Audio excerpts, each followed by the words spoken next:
नमस्कार साथियों, स्वागत है आपका एक बार फिर से Thor Institute of Agriculture Kuchaman City के इस डिजिटल प्लेटफॉर्म पर।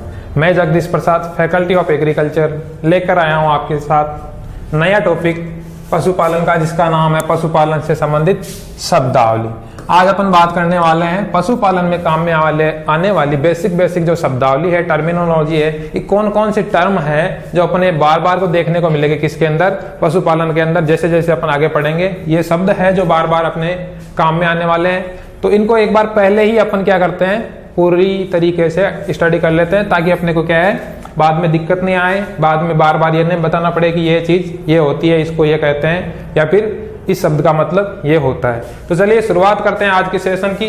सबसे पहले बात करते हैं किसकी, सबसे पहले अपने पास बोर्ड पर एक टर्म लिखा हुआ है जिसका नाम है ग्रूमिंग। क्या लिखा हुआ है? ग्रूमिंग। ग्रूमिंग का सीधा सा मतलब होता है खुरहरा करना। ग्रूमिंग का मतलब होता है कि पशु को उसके शरीर के ऊपर खुजियाना, मतलब उसको खाज करना होता है, या फिर उसके शरीर को सहलाना होता है। क्या होता है? पशु के शरीर को क्या करना है अपने को, पशु के शरीर को ब्रश की सहायता से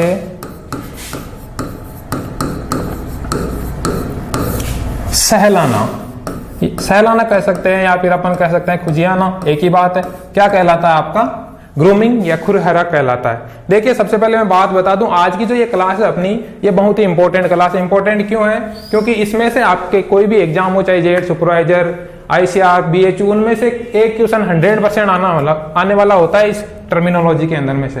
तो आपको ये आज की क्लास है कंप्लीटली देखनी है, बिल्कुल भी एक भी पॉइंट इसमें से छूटना नहीं चाहिए। यदि छूट गया तो मान लीजिए आपका एक क्वेश्चन गलत हो गया है। और ये वीडियो आप यदि पूरा देखते हो, कंप्लीट क्लास लेते हो, तो ये मान के चलिए आपका एक क्वेश्चन 100% कोई सा भी एग्जाम हो करके आओगे आप, बिल्कुल ना बिल्कुल 4 नंबर लेके आओगे। यदि नहीं देखते हो तो ये मान के चलिए आपका क्या होने वाला है, 1/4 माइनस मार्किंग होने वाली है। तो चलिए बात कर ली अपन ने क्या, ग्रूमिंग। ग्रूमिंग क्या होता है? पशु के शरीर को ब्रश की सहायता से क्या करना अपने को, उसको सहलाना है, या उसको खुजियाना कहते हैं। ठीक है, उससे होता क्या है, तो इसका टारगेट, अल्टीमेट टारगेट होता क्या है ग्रूमिंग करने का? ग्रूमिंग करने से क्या है, पशु के शरीर का क्या है, ब्लड प्रेशर होता है, जो रक्त संचार जिसको अपन कहते हैं, वो क्या है, बढ़ जाता है, उचित बना रहता है। ठीक है, क्या करता है, ब्लड जो सर्कुलेशन होता है, ब्लड सर्कुलेशन, या इसको आप हिंदी में कह सकते हैं रक्त संचार। क्या कहते हैं? रक्त संचार। जो रक्त संचार है किसके करने से, ग्रूमिंग करने से या खुरहरा करने से क्या होता है, पशु के शरीर का जो रक्त संचार है वो मेंटेन रहता है, बराबर बना रहता है, जिससे क्या है, उसकी एक्टिविटी है जो डेली प्रैक्टिस है वो प्रॉपर करता रहता है, और अपना जो मिल्क प्रोडक्शन है वो प्रॉपर करता रहेगा। ठीक है, ब्लड सर्कुलेशन अपन गांव में जनरली देखते हैं कि बारिश के सीजन में क्या होता है, अपन जहां पशु होते हैं वहां मक्खियां हो जाते हैं या मच्छर हो जाते हैं। तो अपन जब भी पशु का क्या करते हैं, दूध वगैरह निकालते हैं, अपने उसके आसपास में क्या करते हैं, या तो कोई किसी कपड़े से या किसी लकड़ी से उसके ऊपर घुमाते रहते हैं, ताकि वो क्या है, उसके ऊपर मक्खियां ना बैठे।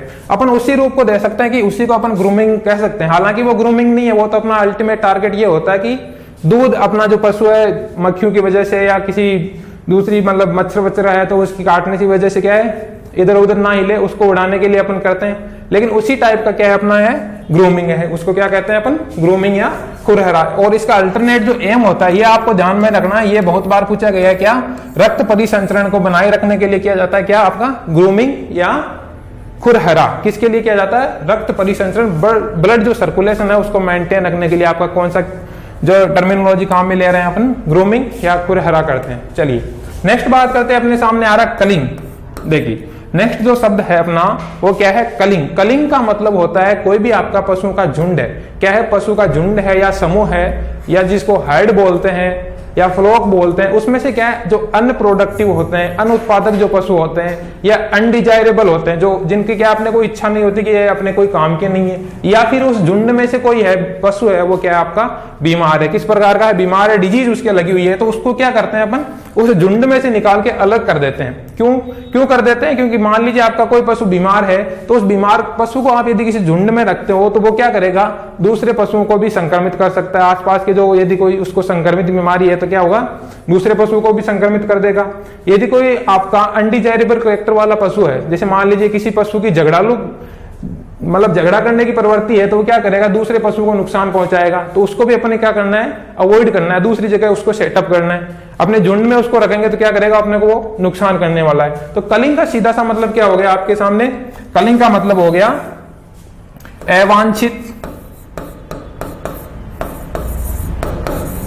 अवांछित या अनुत्पादक।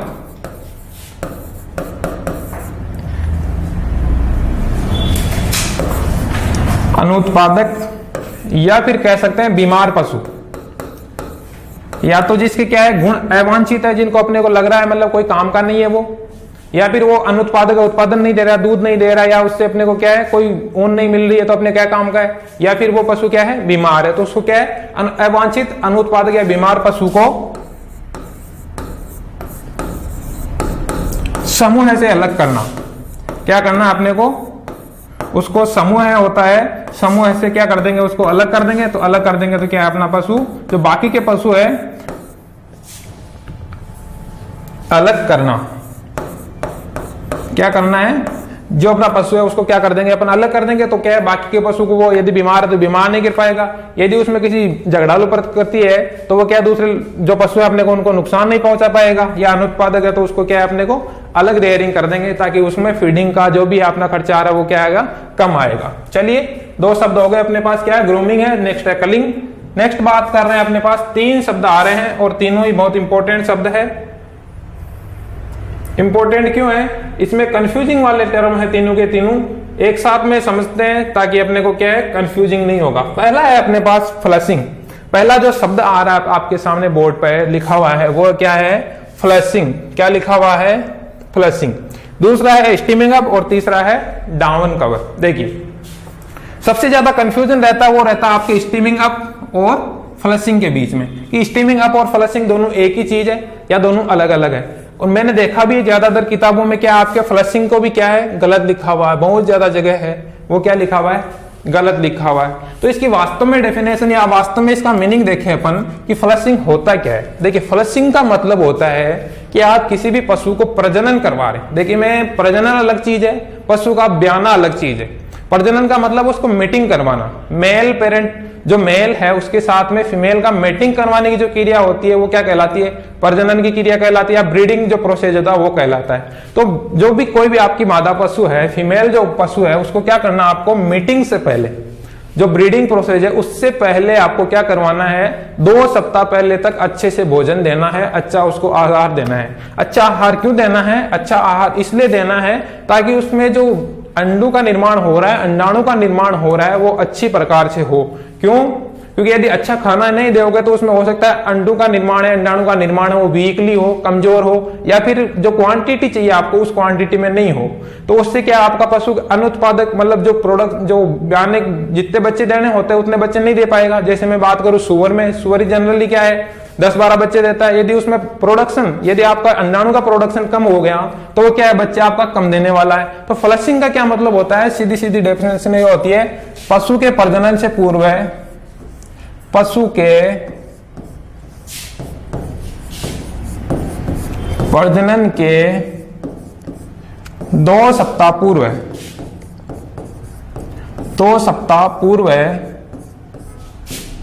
2 सप्ताह पूर्व से दिया जाने वाला अतिरिक्त आहार, दिया जाने वाला अतिरिक्त आहार क्या है, दिया जाने वाला अतिरिक्त आहार क्या कहलाता है आपका, फ्लशिंग कहलाता है। क्या कहलाएगा, फ्लशिंग, अतिरिक्त आहार या कह सकते हैं या भोजन, इसको अपन सांद्रित भोजन भी कह सकते हैं, कि सांद्रित भोजन भी कह सकते हैं, या फिर आप कोई भी आहार दे रहे हो स्टीमिंग फ्लशिंग के लिए तो क्या करेगा, आपकी पशु है उसमें क्या है अंडाणु का निर्माण है वो बढ़ाएगा। जैसे मान लीजिए मैं सुअर को यदि अच्छा भोजन देता हूं तो उसमें क्या अंडाणु का निर्माण ज्यादा होगा। अपने को सुअर पालन है वो किस लिए करते हैं, मीट के लिए करते हैं, मांस उत्पादन के लिए करते हैं। तो मांस उत्पादन के लिए अपने को क्या चाहिए होगा कि वो ज्यादा से ज्यादा बच्चे पैदा करे। ज्यादा बच्चे पैदा करने के लिए अपने को क्या चाहिए होगा कि वो प्रजनन करे, तो उस टाइम में उसके अंदर अंडाणु का निर्माण ज्यादा हो। यदि अंडाणु का निर्माण ज्यादा होगा तो क्या है, आपके बच्चे ज्यादा होंगे। यदि अंडाणु का निर्माण पहले से ही कम हो रहा है तो क्या होगा, आपके बच्चों का है जो नंबर ऑफ क्वांटिटी है वो कम होगी। तो जाहिर सी बात है, आपको अंडाणु का जो है निर्माण की संख्या ज्यादा करनी है, तो उसके लिए क्या आपको अतिरिक्त आहार देना पड़ेगा, अच्छी क्वालिटी में उसको क्या है भोजन देना पड़ेगा, और उस भोजन को क्या कहते हैं अपन, फ्लशिंग कहते हैं। ठीक है, नेक्स्ट जो टर्म है अपने पास वो आ रहा है स्टीमिंग। क्योंकि बयानी से 6 से 8 सप्ताह पहले की बात कर रहा हूं मैं। कितने समय से पहले की, 6 से 8 सप्ताह पहले की। कितने सप्ताह पहले, 6 से 8 सप्ताह। पशु को क्या करना आपको, 6 से, यदि ब्याने वाला आपको लग रहा है एक टाइम पीरियड होता है अपन जब भी प्रजनन करवाते हैं कि इस टाइम से, जैसे मान लीजिए भैंस की मैं प्रजनन की बात करूं तो जिस दिन से मीटिंग हुई है उस दिन से आपको लगता है नॉर्मली आपको 300 से 310 दिन के बाद में वो गया है, ब्याने वाला है। तो आपको लग रहा है कि आज आपको मीटिंग करवाने, जैसे मीटिंग हुई उसके आपको 250 दिन के समथिंग हो गए, तो आपको लग रहा है अभी 6-7 सप्ताह बाद में आपका पशु क्या है, ब्याने वाला है। तो 6-7 सप्ताह ब्याने से पूर्व जो भोजन, अतिरिक्त भोजन दिया जाता है पशु को, उसको अपन क्या कहते हैं, स्टीमिंग अप कहते हैं। क्या कहेंगे, स्टीमिंग अप। ठीक है, क्या कहेंगे उसको, स्टीमिंग अप। किस भोजन को कहेंगे स्टीमिंग अप, पशु के ब्याने से 6 से 8 सप्ताह पूरे, पशु के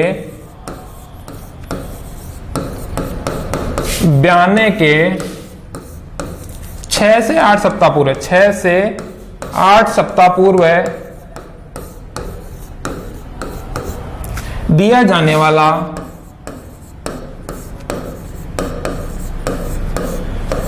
अतिरिक्त आहार क्या है, अतिरिक्त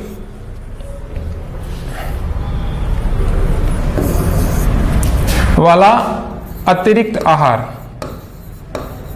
क्या करना आपको, पशु यदि आपका ब्याने वाला है, आपको लग रहा है कि लगभग 6 से 8 सप्ताह का मतलब होता है लगभग 1.5 से 2 महीने के पहले ब्याने से, उससे पहले क्या करना है आपको, अच्छे से उसको क्या है खाना पिलाना पड़ेगा। क्योंकि यदि अच्छा खाना नहीं पिलाओगे नहीं तो क्या आपका जो नेक्स्ट जनरेशन आने वाली है, नया जो नवजात आने वाला है, वो क्या आपका कमजोर होगा। तो कमजोर होगा तो क्या है वो अनुत्पादक हो सकता है, या फिर हो सकता है कि उसकी डेथ भी हो जाए, मृत्यु भी हो जाए। तो उसको क्या है ब्याने से पहले पशु को भी क्या है अपने जो एक्टिविटीज है, उसकी जो गर्भ में पालन पोषण के लिए भी क्या अतिरिक्त आहार की आवश्यकता होगी। तो उसके लिए भी आपको क्या करना पड़ेगा, उसको अतिरिक्त आहार देना पड़ेगा। और इस अतिरिक्त आहार को अपन क्या कहते हैं, स्टीमिंग अप। अभी देखिए आपको दोनों शब्द अच्छे से समझ में आए होंगे। पहला है आपके पास फ्लशिंग, दूसरा है स्टीमिंग अप। दोनों में क्या डिफरेंस है, फ्लशिंग का मतलब होता है उसके प्रजनन क्रिया करने से पहले, मतलब अपन जब मीटिंग करवा रहे हैं उससे पहले 2 सप्ताह से पहले जो क्या देते हैं अपने को, उसको आहार देते हैं एक्स्ट्रा, उसको अपन क्या कहते हैं, फ्लशिंग। और स्टीमिंग अप का मतलब होता है उसके ब्याने से 6 से 8 सप्ताह पहले।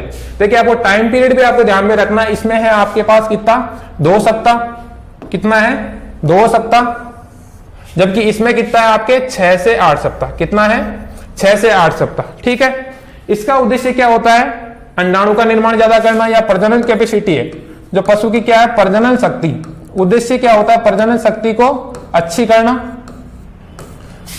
प्रजनन शक्ति को क्या करना है आपको, अच्छी करना है। जबकि इसका उद्देश्य क्या होता है, जो आपका बच्चे का निर्माण हो रहा है, नवजात का निर्माण हो रहा है पशु के अंदर, उसके पेट के अंदर, तो उसको अच्छे से क्या है आपका ग्रोथ हो सके। उसकी साथ साथ में आपके पशु है वो भी जब आए ब्याए या उसके बाद में जो भी है उसके शरीर में जो नुकसान हो रहा है उसकी आपूर्ति कर सके। तो उसके लिए अपने को क्या अतिरिक्त भोजन देना होगा। दोनों शब्द आपको अच्छे से क्लियर होंगे। अब इनमें कोई आपको कंफ्यूजन नहीं होगा। ठीक है, ये दोनों ही बहुत अच्छे शब्द है, दोनों ही एग्जाम की दृष्टि से कह लीजिए और कंफ्यूजन की दृष्टि से कह लीजिए, दोनों ही आपको याद में रखने। चलिए नेक्स्ट बात करते हैं डाउन कवर। देखिए अलग से क्या किया जाता है, अनुमानित समय जो होता है आपका ब्याने का 15 दिन पूर्व का, उस समय को अपन क्या कहते हैं, डाउन कवर कहते हैं। क्या कहते हैं, पशु के डाउन कवर का क्या मतलब हो गया, पशु के ब्याने से 15 दिन पूर्व का अनुमानित टाइम। ब्याने के जैसे मान लीजिए आपको 15 दिन आपको लग रहा है कि आपका पशु है 15 दिन बाद में ब्याने वाला है, तो वो 15 दिन पहले का जो अनुमानित समय है उसको अपन क्या कहते हैं, डाउन कवर कहते हैं। तो क्या हो गया डाउन कवर की मीनिंग, पशु का ब्याने के 15 दिन पूर्व का समय, ब्याने के 15 दिन पूर्व का समय क्या कहलाता है, आपका डाउन कवर कहलाता है। क्या कहलाता है, डाउन कवर। ठीक है, चलिए नेक्स्ट बात करते हैं। अपने सामने आ रहा है एक शब्द जिसका क्या नाम है, इसका नाम है डॉकिंग।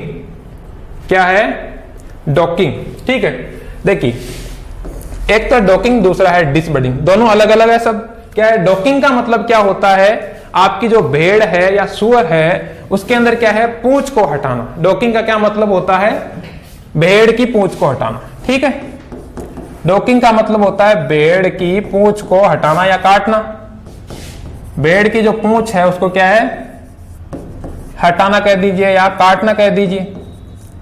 क्या करना आपको डॉकिंग के अंदर, पशु की जो भी आपका भेड़ है उसकी क्या है, पूंछ को हटाना। ये देखिए आपको डायग्राम में भी दिख रहा है, इसकी पूंछ को क्या करे, काट के छोटा सा कर दिया गया है। क्या कर दिया गया है, काट करके छोटा कर दिया गया है। तो इस क्रिया को अपन क्या कहते हैं, डॉकिंग कहते हैं। किसको कहते हैं, भेड़ की पूंछ को काट कर छोटा करना, उसको अपन क्या कहेंगे, डॉकिंग कहेंगे। नेक्स्ट अपने पास जो टर्म है वो है डिसबडिंग या फिर कह दीजिए डीहॉर्निंग। दोनों एक ही शब्द है। डिसबडिंग, इसमें तो आ रहा आपके पास बड, इसमें आ रहा आपके पास हॉर्न। ठीक है, हॉर्न का मतलब क्या होता है आपका, सींग। हॉर्न का मतलब होता है सींग। तो सींग को हटाने की क्रिया क्या कहलाती है, डीहॉर्निंग या फिर डिसबडिंग कह दीजिए। जो आपका नवजात बच्चा है, मान लीजिए नवजात जन्म लिया है, उसको आपको रिक्वायरमेंट है कि वो पशु है या जो बच्चा है जब बड़ा हो तो उसके सींग ना हो तो वो बेहतर होगा अपने लिए। तो उसको अपन क्या करते हैं, उसकी छोटी सी उम्र में भी क्या है, 8-10 दिन की उम्र में उसके जो सींग कलिकाएं होती है उसको क्या करते हैं अपन, काट देते हैं या फिर उसको क्या है किसी औजार से क्या करते हैं उसको, या फिर किसी गर्म चीज से क्या है दबा, कलिकाएं होती है निर्माण करने की, जो भी है एक्टिविटी करने की, तो वो क्या है खत्म हो जाती है। ठीक है, डिसबडिंग का मतलब क्या होता है, पशु की सींग कलिकाओं का, नवजात की, अपने को क्या है पशु तो बड़ा हो जाता है, वैसे पशु की भी कर सकते हैं लेकिन नवजात की ज्यादा करते हैं। तो क्या है, नवजात की सींग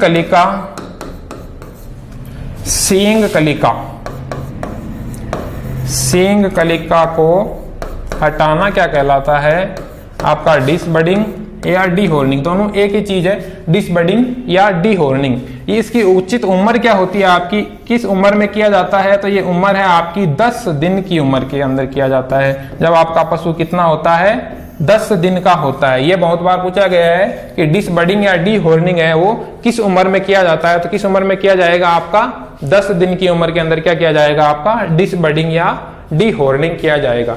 ठीक है, इसके अंदर बहुत सारी मेथड्स होते हैं, अलग अलग इक्विपमेंट भी काम में लेते हैं, अलग अलग केमिकल भी काम में लेते हैं, तो उनके बारे में अपन क्या है डिटेल में बात करेंगे। लेकिन अभी अपने पास क्या टर्मिनोलॉजी पढ़ रहे हैं तो अपन इतना ही पढ़ेंगे, क्या कहते हैं, किसको कहते हैं, बस। बाकी इसका पूरा डिटेल है अपन नेक्स्ट चैप्टर्स में बात करते रहेंगे।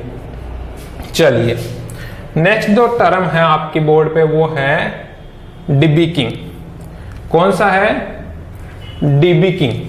डिबीकिंग का मतलब होता है जो आपका मुर्गा है या मुर्गी है, पोल्ट्री फार्म में जो भी आप पशुपालन कर रहे हैं, उसकी चोंच को हटाना। क्या करना आपको, उसकी चोंच को हटाना। ये देखिए आपके पास इधर एक मुर्गा है, इसकी क्या है, चोंच को काटा हुआ है, ऊपर से भी काटा हुआ है, नीचे से भी काटा हुआ है, काट रखा है चोंच को। क्यों काट रखा है, क्योंकि ये पशु जो मुर्गियां होती है क्या है, इनके अंदर कैनाबिलिज्म एक एक्टिविटी होती है। कैनाबिलिज्म क्या होती है, एक एक्टिविटी जो होती है उसके द्वारा ही क्या करती है, आपस में एक दूसरे पशु को क्या है चोंच के द्वारा घायल कर देती है। क्या कर देती है, एक दूसरे पशु को घायल कर देती है। तो उससे क्या अपने को नुकसान होता है, उस नुकसान से उभरने के लिए अपने को क्या करना पड़ेगा, इस पशु की क्या है अपने को चोंच को हटा देंगे तो ये क्या है नुकसान नहीं पहुंचा पाएगी। तो मुर्गियों के अंदर क्या करना आपको, मुर्गियों में चोंच को हटाने की क्रिया, चोंच को हटाने या काटने की क्रिया क्या कहलाती है आपकी, डीबीकिंग। बीक का मतलब ही क्या होता है आपका, बीक यानी मतलब होता है चोंच, BEAK। बीक यानी क्या मतलब होता है चोंच, और डीबीक का मतलब होता है बीक को हटाने की जो क्रिया है वो क्या कहलाती है आपकी, डीबीकिंग कहलाती है। क्या कहलाती है, डीबीकिंग। अब इसमें आपको एक चीज और ध्यान में रखनी है, वो ध्यान में रखने वाली सबसे इंपॉर्टेंट चीज वो है ये कि आपकी ऊपरी जो चोंच है उसको कितना हटाएंगे।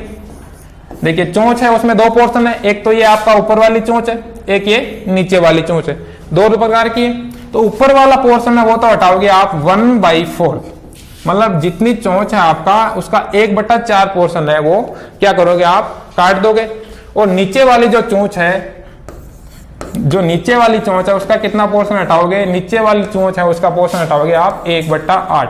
मतलब आप कितना हटाओगे 1/8 और ऊपर वाले का 1/4, जितनी आपकी चोंच है। मान लीजिए आपकी 8 सेंटीमीटर लंबी चोंच है किसकी, मुर्गी की, तो ऊपर वाली चोंच आप कितना हटाओगे, 8 सेंटीमीटर का 1/4 कितना हो गया, 2 सेंटीमीटर हटाओगे, और 1/8 का मतलब हो गया आप 1 सेंटीमीटर। नीचे वाली चोंच है उसको कम काटते हैं, ऊपर वाली चोंच को ज्यादा काटते हैं। ठीक है, किस लिए काटते हैं, ताकि ये पशु है आपको दूसरे पशु को नुकसान ना पहुंचाए, कैनाबिलिज्म जो एक्टिविटी है वो नहीं कर पाए। कैनाबिलिज्म में अपने पास आगे टर्मिनोलॉजी में आएगा कि कैनाबिलिज्म क्या होता है और किसकी वजह से होता है, लेकिन अभी अपन क्या पढ़ रहे हैं, डिबिकिंग पढ़ रहे हैं। तो डिबिकिंग में आपको सबसे इंपॉर्टेंट जो ध्यान में रखने वाली चीज वो एक तो है ऊपरी चोंच और निचली चोंच को कितना परसेंट में काटते हैं, सातवीं डिबिकिंग होता क्या है। तो डिबिकिंग का मतलब हो गया मुर्गियों की चोंच को काटना, और कितना काटना है, ऊपर की चोंच को 1/4 और नीचे की चोंच को काटना है आपको 1/8। ठीक है, नेक्स्ट टर्म है अपने पास डीवर्मिंग।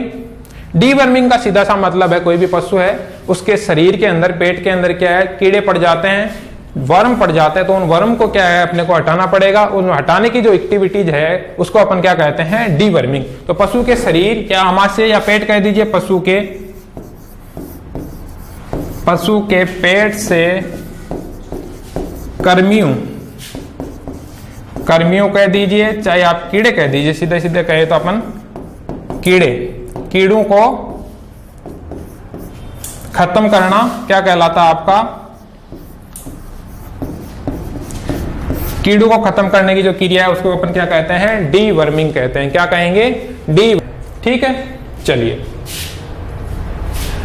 नेक्स्ट बात करते हैं अपने पास कास्टिंग की। ठीक है, कास्टिंग क्या होता है, दो शब्द है आपके पास, एक तो कास्टिंग है, नीचे आ रहा आपके पास ग्रिट। कास्टिंग का मतलब होता है पशु को गिराना।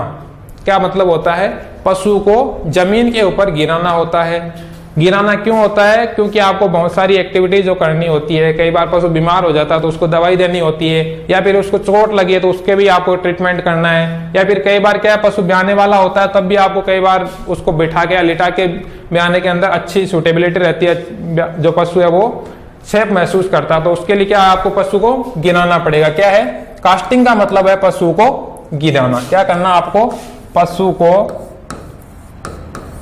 जमीन पर गिराना।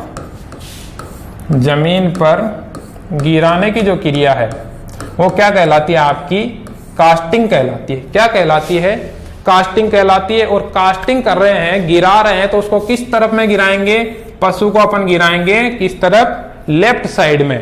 किस साइड में गिराएंगे, लेफ्ट साइड में। ठीक है, कमर तेरी लेफ्ट राइट हिले, तो अपने को किधर हिलाना है, लेफ्ट हिलाना है, केवल राइट में नहीं हिलाना है, कमर को क्या हिलाना है, लेफ्ट साइड से। पशु को किस साइड में गिराएंगे आपको ये ध्यान में रखना है, लेफ्ट साइड के अंदर गिराना है। किस साइड में गिराना है, लेफ्ट साइड में गिराना है। राइट साइड में क्यों नहीं गिराते, राइट साइड में इसलिए नहीं गिराते क्योंकि राइट साइड में पशु का जो रूमेन, पेट का जो सबसे बड़े वाला पोर्शन होता है वो उसके राइट साइड में होता है। इसकी वजह से अपन पशु को क्या है, राइट है। फिर नेक्स्ट टर्म आ रहा है अपने पास ग्रिट। ये देखिए, ये अभी इंपॉर्टेंट टर्म है आपके सामने, और जो पोल्ट्री प्रोडक्शन करते हैं उसके अंदर तो ये बहुत ही ज्यादा इंपॉर्टेंट है। ग्रिट का मतलब होता है आपके पत्थरों के छोटे छोटे टुकड़े कर दिए जाते हैं। क्या कर दिए जाते हैं, देखिए डायग्राम में देखिए, ये जो मुर्गियां हैं यहाँ इनके पास में क्या है, छोटे छोटे पत्थरों के है छोटे छोटे टुकड़े रखे हुए हैं, तो इनको अपन क्या कहते हैं, ग्रिट कहते हैं। पत्थरों के क्या है, छोटे छोटे टुकड़े होते हैं जिनको अपन क्या कहते हैं, ग्रिट कहते हैं। ग्रिट क्यों खिलाया जाता है पशु, ये पोल्ट्री को, मुर्गियों को खिलाया जाता है ग्रिट, और इसको खिलाने का टारगेट होता है, उद्देश्य होता है वो ये होता है, इसके अंदर जो कैल्शियम की मात्रा होती है, वो कैल्शियम की मात्रा आपकी क्या करती है, पशु के जो ये मुर्गियां होती है इनके अंडे का निर्माण होता है, उसके कवच के निर्माण में आपका कैल्शियम है वो बहुत ही इंपॉर्टेंट रोल प्ले करता है, बहुत ही महत्वपूर्ण जो उसकी क्रिया होती है वो काम में लेते हैं। तो अपने को कैल्शियम युक्त जो पदार्थ होते हैं, कैल्शियम युक्त जो क्या है पत्थर होते हैं, उनको क्या है छोटे छोटे टुकड़ों में करके किसको खिलाते हैं अपन, मुर्गियों को खिलाते हैं। तो क्या करना आपको, मुर्गियों को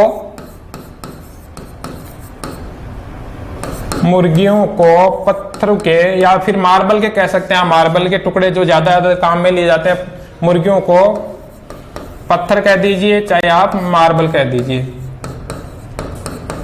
मार्बल के छोटे छोटे टुकड़े खिलाना क्या कहलाता आपका,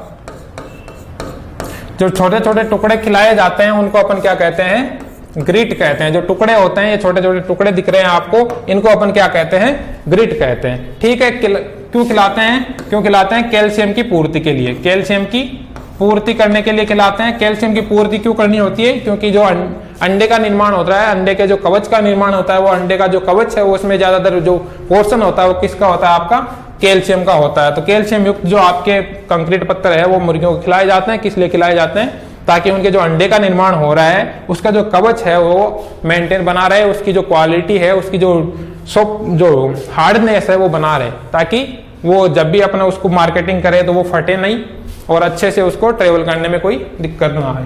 तो आपके सामने आ गए कास्टिंग और ग्रिट। ठीक है, नेक्स्ट टर्म अपने पास आ रहा है बदियाकरण। कौन सा शब्द आ रहा है, बदियाकरण। बदियाकरण का सीधा सीधा सा मतलब होता है नर पशु की प्रजनन शक्ति को खत्म करना। क्या कहलाता है, बदियाकरण कहलाता है। बदियाकरण को अंग्रेजी में कहते हैं कास्ट्रेशन। क्या कहते हैं, कास्ट्रेशन। बदियाकरण का सीधा सा मतलब होता है, इसमें हालांकि इसको अपन फीमेल एज ए जो मादा पशु है उसमें भी काम में लेते हैं, लेकिन अपने एग्रीकल्चर में पढ़े या फिर पशुपालन की बात करें तो उसमें अपने को काम में क्या किसको लेते हैं, मेनली पशु को, जो मेल होता है, नर होता है, उसी को काम में लेते हैं। तो क्या हो गया अपना डेफिनेशन एक चीज बदियाकरण की, पशु की प्रजनन क्षमता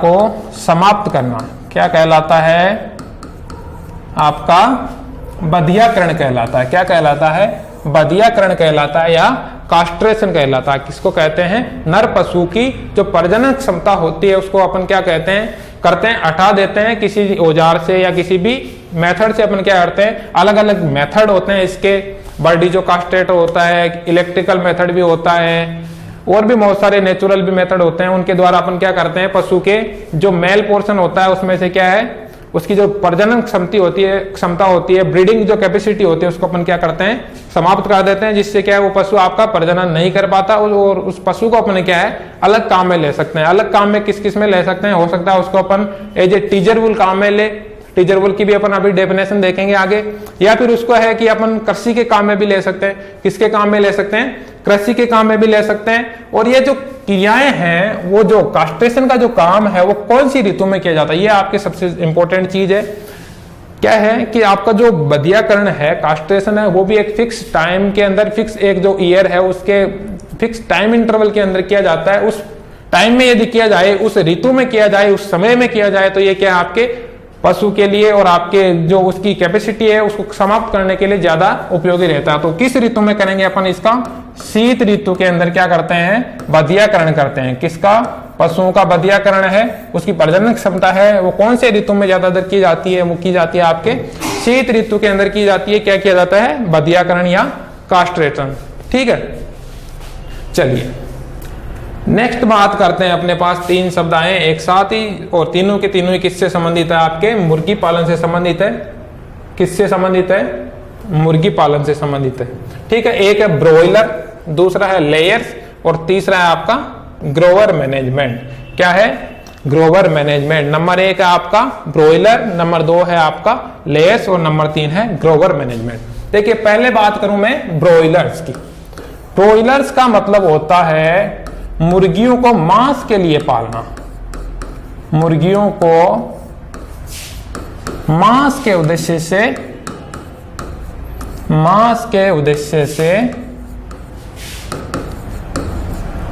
पालना, मांस के उद्देश्य से पालना क्या कहलाता है आपका, जो मांस के उद्देश्य से पालते हैं मुर्गियों को, उन मुर्गियों को अपन क्या कहते हैं, ब्रोइलर्स कहते हैं। क्या कहते हैं, ब्रोइलर्स। देखिए मुर्गियां पालन का 2 उद्देश्य हो सकते हैं, या तो आप उनसे क्या है अंडे उत्पादन ले सकते हैं, या फिर आप उनसे क्या कर सकते हैं, मांस का उत्पादन ले सकते हैं। मांस उत्पादन के जो मुर्गियां काम में लेते हैं, उन मुर्गियों की उम्र कितनी होती है, यदि आपको मांस उत्पादन लेना है मुर्गियों से, तो उन मुर्गियों को कितनी उम्र में आप है मांस के लिए पालते हैं, कितनी उम्र तक आप उसको पालेंगे, तो उसकी उम्र होती है 6 से 8 सप्ताह तक। 6 से 8 सप्ताह तक आप है क्या है मुर्गियों के जो चूजे हैं उनको पालेंगे, क्या करेंगे, उनको पालेंगे और उसके बाद में क्या करेंगे, अपन उसको एज ए मांस या चिकन के रूप में यूज में ले लेंगे। कितनी उम्र के बाद में, 6 से 8 सप्ताह के बाद में आप क्या करोगे, उसको मुर्गियों को चिकन के काम में ले लेंगे। ठीक है, तो आपका ब्रॉयलर्स क्या हो गया, मुर्गियों को मांस के उद्देश्य से पालना आपका क्या कहलाता है, जो मुर्गियां होती है मांस उद्देश्य की पालन जो पूर्ति करने के लिए, उनको अपन क्या कहते हैं, ब्रॉयलर्स। ठीक है, सेकेंड टर्म है अपने पास लेयर्स। क्या टर्म है, लेयर्स। लेयर्स का मतलब होता है मुर्गियों को अंडे उत्पादन के लिए पालना। मुर्गियों को, या फिर अपन ये कह सकते हैं कि अंडे उत्पादन करने वाली मुर्गियां, अंडे उत्पादन करने वाली मुर्गियां क्या कहलाती है आपके, वो कहलाती है आपकी लेयर्स। क्या कहलाती है, लेयर्स। देखिए, इसको याद रखने का छोटा सा मैं ट्रिक बता देता हूं आपको। ब्रॉयलर्स और लेयर्स में कंफ्यूज हो जाता है कई बार कि ये ब्रॉयलर्स क्या होता है, लेयर्स क्या होता है। देखिए, लेयर्स का मतलब सीधा सा मतलब होता है फर्श। लेयर का मतलब होता है फर्श, या फिर जो समतल जगह है उसको अपन कह सकते हैं फर्श कह सकते हैं। लेयर्स का मतलब होता है फर्श। और जब मुर्गियां अंडे देती है तो वो कहां गिरेंगे, आपके फर्श के ऊपर गिरेंगे। कहां गिरेंगे, फर्श के ऊपर गिरेंगे। तो आपकी मुर्गियां हैं वो क्या है, अंडे कहां देगी, फर्श के ऊपर। तो जो फर्श पर अंडे देने वाली मुर्गियां हैं, जो लेयर्स पे अंडे देने वाली मुर्गियां हैं, उसको अपन क्या कहेंगे, लेयर्स कहेंगे। जबकि आपका जो मांस उत्पादन के लिए जो मुर्गियां पाली जाती है, जिनको काम में लिया जाता है, उनको अपन क्या कहते हैं, ब्रॉयलर्स कहते हैं। क्या कहते हैं, ब्रॉयलर्स कहते हैं। 5 से 6 माह की उम्र में है क्या, इनमें अंडा उत्पादन शुरू हो जाता है। अंडा उत्पादन कब शुरू हो जाता है आपका, अंडा उत्पादन है वो आपका कितनी उम्र में चालू हो जाता है, 5 से 6 माह की उम्र में। 5 से 6 माह की उम्र में क्या है, शुरू हो जाता है क्या आपका अंडा उत्पादन। कितनी उम्र में चालू हो जाता है, 5 से 6 माह की उम्र में क्या है आपका अंडा उत्पादन शुरू हो जाता है। किसमें, मुर्गियों में। और जब यदि आपकी मुर्गियां हैं क्या अंडा उत्पादन करना बंद कर दे, यदि आपकी मुर्गियां क्या कर दे, अंडा उत्पादन करना बंद कर दे, उन मुर्गियों को अपन क्या कहते हैं, उन मुर्गियों को अपन कहते हैं ब्रूडी। क्या कहते हैं, ब्रूडी मुर्गियां कहते हैं। ब्रूडी मुर्गी या ब्रूडी हेन कहते हैं। क्या कहते हैं, जो मुर्गियां क्या है आपकी अंडा देना बंद कर देती है, प्रोडक्शन देना बंद कर देती है, उन मुर्गियों को अपन क्या कहते हैं, ब्रूडी हेन कहते हैं। क्या कहते हैं, ब्रूडी हेन। चलिए, नेक्स्ट जो टर्म आ रहा है अपने पास वो आ रहा है ग्रोवर मैनेजमेंट। इसको थोड़ी सी समझने की जरूरत है। इसको समझने की जरूरत यह है कि अभी अपन ने 2 शब्द पढ़े थे ऊपर। कौन कौन से पढ़े थे, वो 2 शब्द ये पढ़े थे कि पहला तो था अपने पास ब्रॉयलर, ठीक है, सेकंड था अपने पास लेयर।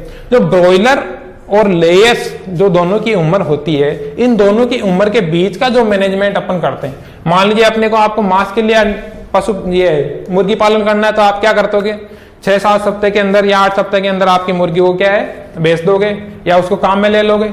और जबकि अंडा उत्पादन है वो आपका कब शुरू हो रहा है, 5 से 6 सप्ताह के बाद में।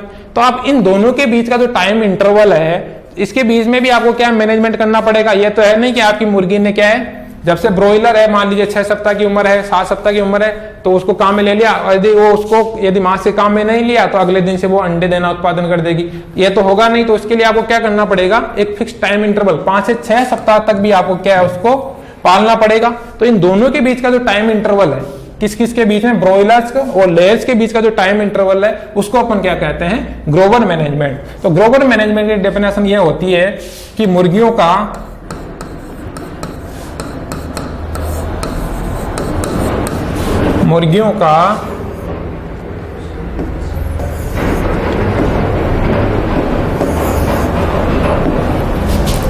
मुर्गियों का 8 सप्ताह की उम्र से 8 सप्ताह की उम्र से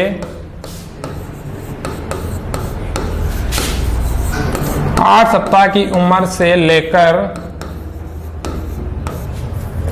अंडा उत्पादन शुरू करने तक, अंडा उत्पादन प्रारंभ करने की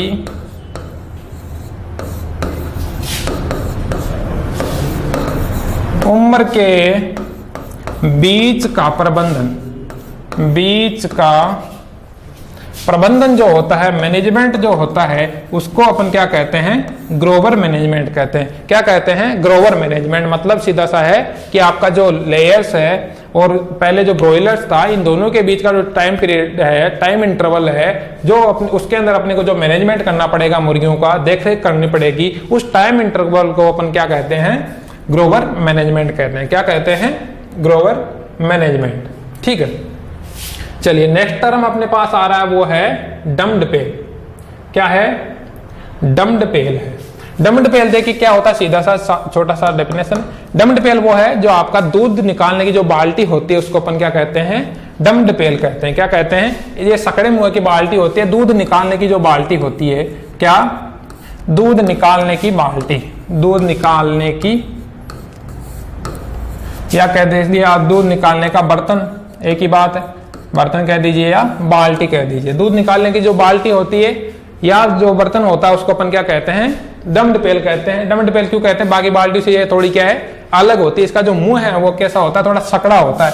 इस टाइप की आपकी क्या है, बाल्टी होती है, थोड़ी ऐसे करके इस टाइम में आपकी क्या है, ये बाल्टी होती है। तो इसका यदि आप दूध निकाल रहे हो तो अंदर निकाल लोगे एक बार, तो इसके क्या है, मुंह छोटा होने की, बाई चांस मान लीजिए आप दूध निकाल रहे हो, पशु ने लात मार दी या फिर आपको किसी वजह से बाल्टी गिर गई, तो आपका कंप्लीटली दूध है वो बाहर नहीं आएगा। इसके अंदर कुछ ना कुछ आधा पोर्शन तो दूध का अंदर ही रह जाएगा। तो इसलिए आपको सकड़े मुंह की जो बाल्टी है वो क्या काम में लेते हैं, और उसको अपन क्या कहते हैं, डम्ड पेल कहते हैं। क्या कहते हैं, डम्ड पेल। ठीक है, नेक्स्ट टर्म है आपके पास कैपोनाइजेशन।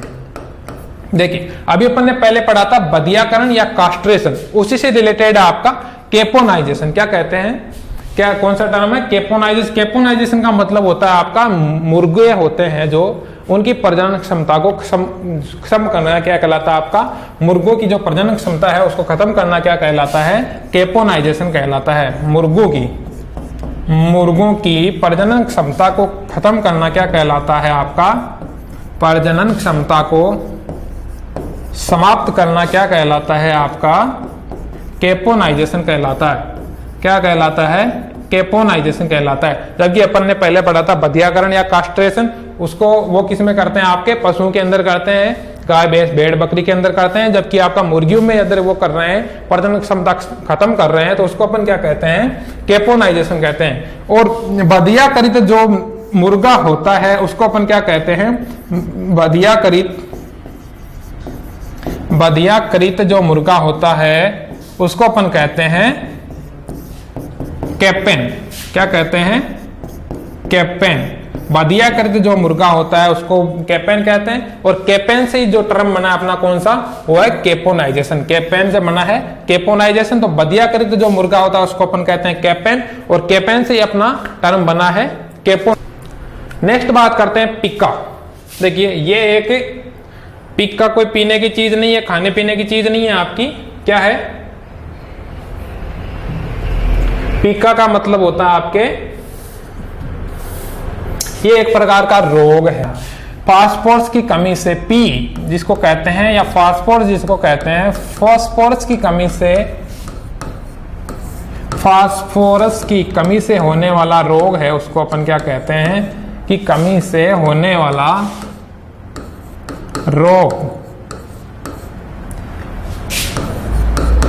पिक्का क्या है, फास्फोरस की कमी से होने वाला रोग है। और ये आपका पिक्का है जो अभी एओ 2021 वाला जो एग्जाम हुआ था उसके अंदर पूछा गया था। एओ 2021 में अभी एग्जाम हुआ था, जनवरी 2021 में एओ का, एग्रीकल्चर ऑफिसर का, उसके अंदर पूछा गया था पिक्का है वो किसकी कमी से होता है। तो पिक्का आपका किसकी कमी से हो गया, वो है फास्फोरस की कमी के कारण हो गया। कौन सा, पिक्का रोग। ये एक रोग का नाम है, खाने पीने की चीज नहीं है, कोई मैनेजमेंट की चीज नहीं है। क्या है आपका, रोग का नाम है। ठीक है, नेक्स्ट टर्म है अपने पास प्यूबेरिटी या परिपक्वता। प्यूबेरिटी या परिपक्वता का मतलब होता है वह उम्र जब आपका पशु है प्रजनन करने योग्य हो जाता है। कौन सी उम्र, जिस उम्र में आपका पशु है प्रजनन करने योग्य हो जाता है, उस उम्र को क्या कहते हैं अपन, प्यूबेरिटी या परिपक्वता कहते हैं। जिस उम्र में क्या है आपका पशु प्रजनन करने योग्य हो जाए, उस उम्र को अपन कहते हैं, उस स्टेज को अपन कहते हैं परिपक्वता या प्यूबेरिटी। जिस उम्र में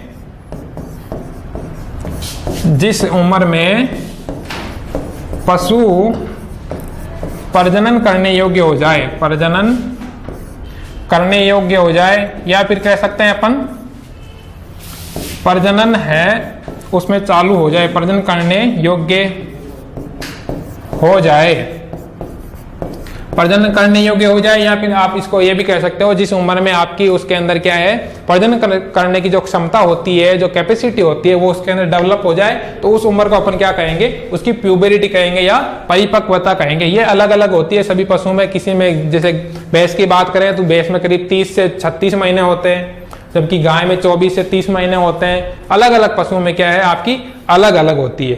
ठीक है, चलिए नेक्स्ट बात करते हैं सिलेक्शन की। तो सिलेक्शन के बारे में मैं बात अपन वैसे तो डिटेल से इसकी डिस्कशन करेंगे बाद में। सिलेक्शन के अलग अलग मेथड भी होते हैं आपके, तो इसका अभी केवल डेफिनेशन देख लेते हैं कि डेफिनेशन क्या होती है आपके सिलेक्शन की। ठीक है, सिलेक्शन का मतलब होता है कि आपके जो भी झुंड है, आपका समूह है, उसमें से आपको डिजायरेबल भी हो सकता है या फिर अनडिजायरेबल भी हो सकता है, वांछित भी हो सकते हैं, अवांछित भी हो सकते हैं। तो वांछित पशुओं का क्या करते हैं, सिलेक्शन करते हैं। क्या करते हैं, उनमें से चयन करते हैं कि ये पशु है मुझे अच्छा लग रहा है, तो उस पशु को अपन क्या है अलग मैनेजमेंट में ले जाते हैं। तो जो झुंड में से पशु का चयन करते हैं, वर्ण करते हैं, में से या समूह में से वांछित पशु का, समूह में से वांछित पशु का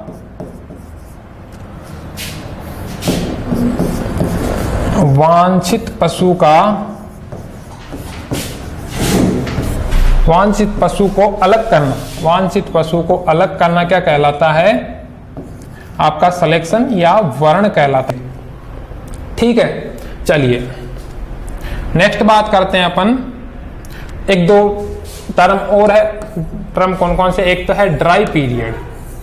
ड्राई पीरियड क्या होता है, नेक्स्ट जो टर्म है अपना वो है ड्राई पीरियड। ड्राई पीरियड किसे कहते हैं, ड्राई पीरियड का मतलब होता है जिस दिन से आपका पशु क्या है दूध देना बंद कर दे, उस दिन से लेके नेक्स्ट टाइम जब वो आपका पशु ब्याह रहा है, ब्याने की जो दिन होता है उसके बीच का जो टाइम पीरियड होता है उसको अपन क्या कहते हैं, ड्राई पीरियड या शुष्क काल कहते हैं इसको हिंदी में कहते हैं आपका इसको शुष्क काल।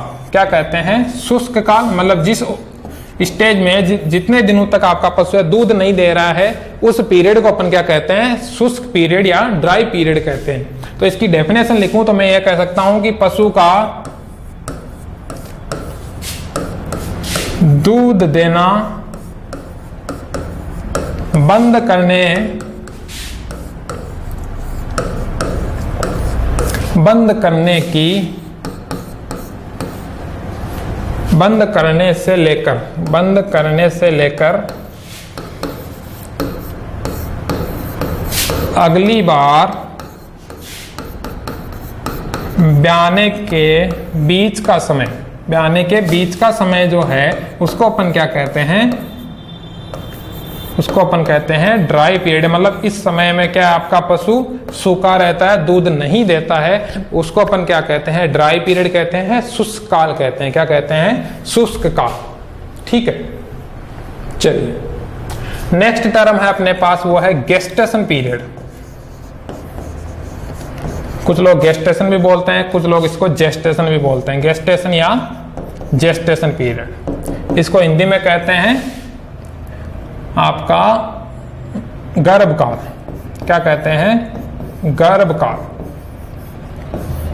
गेस्टेशन पीरियड का मतलब होता है जिस दिन से आपका पशु गर्भित हुआ है उससे लेके ब्याने के बीच का दिन। पहले अपन ने पढ़ा था ड्राई पीरियड। ड्राई पीरियड का मतलब है जिस दिन से आपका पशु क्या है दूध देना बंद कर देता है, उससे लेके आपका पशु वापस जब ब्याता है दूध देना शुरू करता है, उसके बीच का जो समय होता है उसको अपन क्या कहते हैं, ड्राई पीरियड। ड्राई पीरियड सामान्यतः जो पशु है उसमें अपन 60 दिन का कम से कम रखना चाहिए। कितना रखना चाहिए, 60 दिन का ड्राई पीरियड रखना चाहिए। उससे क्या है, जो नेक्स्ट जो टाइम जो पीरियड आएगा आपका मिल्किंग का, दूध देने का, तो उसमें क्या है अच्छी प्रकार से आपका पशु दूध देगा।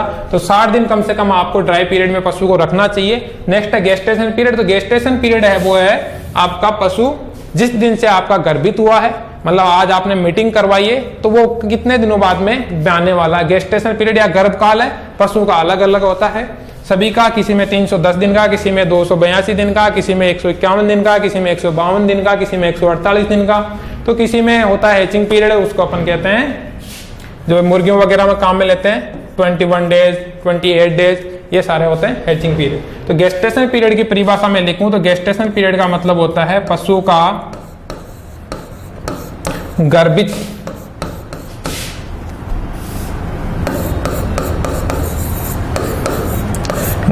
होने से लेकर ब्याने के बीच का समय या नवजात को जन्म देने के बीच का समय, पशु का गर्भित होने से लेकर ब्याने के बीच का समय जो होता है उसको अपन क्या कहते हैं, उसको अपन कहते हैं गेस्टेशन पीरियड। क्या कहेंगे, गेस्टेशन पीरियड या गर्भकाल कहते हैं। ये भैंस में होता है आपका लगभग 310 दिन का, गाय में होता है 182 दिन का, आपके बकरी में होता है लगभग 151 दिन का, भेड़ में होता है आपका 148 दिन का। और यही एक्टिविटी जो होती है पशु का गर्भित होने से लेके उसके ब्याने के बीच में, यदि मुर्गियों में बात करें तो उसको अपन कहते हैं हैचिंग पीरियड। क्या कहते हैं, हैचिंग पीरियड। और मुर्गियों में जो हैचिंग पीरियड है वो कितने दिन का होता है आपका, 21 दिन का होता है। मतलब एक बार अंडा दे दिया तो उसके 21 दिन बाद में आपका वो अंडा है क्या, फटने वाला है। क्या होने वाला है, फटने वाला है। ठीक है, चलिए दोस्तों, आज के लेक्चर में अपन बात करेंगे इतने ही टर्मिनोलॉजी से रिलेटेड, यही शब्द पढ़ेंगे। ये बार बार आपके एग्जाम, जब भी अपन नेक्स्ट लेक्चर्स में बात करेंगे उसके अंदर काम में आएंगे। तो ये आपको टर्म है अच्छे से याद कर लेना है। साथ ही एग्जाम में भी 100% श्योर है, लगभग मैं ये कह सकता हूँ 100% आपका इसमें से एक जो टर्म है वो पूछा जाएगा। तो ये लेक्चर आपको बार बार देखना है, अच्छे से पढ़ लेना है, ताकि आपका क्या है, एक क्वेश्चन तो 100% हो जाए, आपका 4 मार्क्स से वो एग्जाम में आ जाए। यदि नहीं देखते हो, ढंग से नहीं पढ़ोगे तो क्या होने वाला आपका -1/4 हो जाएगा। कितना, -1/4। तो आज के लिए इतना ही, थैंक यू।